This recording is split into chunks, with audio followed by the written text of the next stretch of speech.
மக்களை பொறுத்த வரைக்கும் பார்த்தீங்கன்னா ஒரு அரசியல் மாற்றத்தை தான் எதிர்பார்க்குறாங்க. ஏன்னா ஒரு திமுக இல்லை அதிமுக இதோ ஒரு மனநிலை வந்து மாறி மாறி மாறி வருது. ஆனால் என்ன திமுக 1000 ரூபா மாதம் மாதம் மகளிரை வச்சு அவங்க வந்து ஓட்டு சேகரிக்கிறாங்க. ரெண்டாவது 1000 ரூபா கொடுக்குறோம் 1000 ரூபா கொடுக்குறோம்னு சொல்லிட்டு அந்த 1000 ரூபாய் வச்சு தான் வந்து அரசியலே செய்கிறாங்க. இது மற்ற ஆளுங்க என்னன்னா ஒரு மாற்றம் ஆட்சியில் வந்து மாற்றம் இருந்தால் நல்லாயிருக்கும்.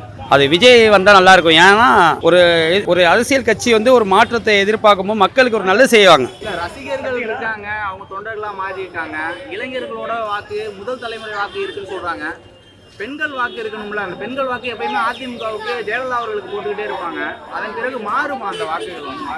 வாய்ப்பு இருக்குது. ஏன்னா எல்லாமே இளைஞர்கள் எல்லாமே வந்து விஜய் சைடு தான் இருக்காங்க. நான் விஜய்க்கு இதுக்குன்னு இல்லை, மக்களுக்கு யார் நல்ல சேவை செய்கிறாங்களோ அவங்க தான் ஆட்சியாளராக அமையணும். அதுதான் வேணும். 1000 ரூபா கொடுப்பதற்காக இல்லை, மக்களுடைய மனநிலை என்னன்னா அவங்கவுங்க ஒரு கடனில் மாட்டியிருக்காங்க, பிரச்சனையில் இருக்காங்க, பல விஷயங்களில் வந்து அவர் மன உளைச்சலில் இருக்காங்க. ஆட்சி மாற்றம் மட்டும்தான் அவங்களுக்கு மக்களுக்கு ஏதாச்சும் நல்ல திட்டங்கள் போய் சேரணும். அது சேர்றதில்லை.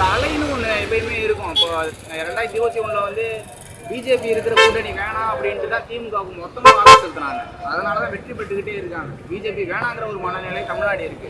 இப்போ விஜய் வரணும் அப்படிங்கிற ஒரு மனநிலை இருக்கிறா, பேசுல இருக்குதா?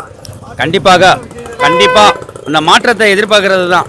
மாற்றம் தான் அது விஜயால் தான் முடியும் அப்படின்னு சொல்லி தான் மக்களுடைய கணிப்பும் கூட. ஒவ்வொரு கருத்து கணிப்பும் சரி, ஒவ்வொரு யூடியூப் சேனலும் சரி, மற்ற எந்த சேனலாக இருந்தாலும் சரி, அவங்களுடைய கருத்து கணிப்பு விஜய் வந்தால் மாற்றத்தை உருவாக்கலாம் அப்படின்னு சொல்லி ஒரு எதிர்பார்ப்பு தான். ஏன்னா இப்போ கூட வந்து மக்களுக்கு வந்து மாற்றங்கள் உருவாகாதா?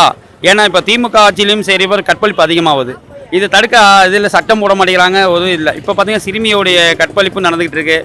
அது இல்லாமல் பல கொலைகள், பல விஷயங்கள், மத ரீதியாக பிரச்சனைகள் அதில் நிறையா இருக்குது. அது எந்த ஆட்சியில் நடக்குது? திமுகவில் தான். இது தடுக்கிறதுக்கான சட்டங்களை நிறைவேற்றினா இந்த மக்களுடைய வாழ்வாதாரம் நல்லாயிருக்கும். அவங்களுடைய நிம்மதியாக வாழ்கிறதுக்கு அது யூஸ்ஃபுல்லாக இருக்கும்.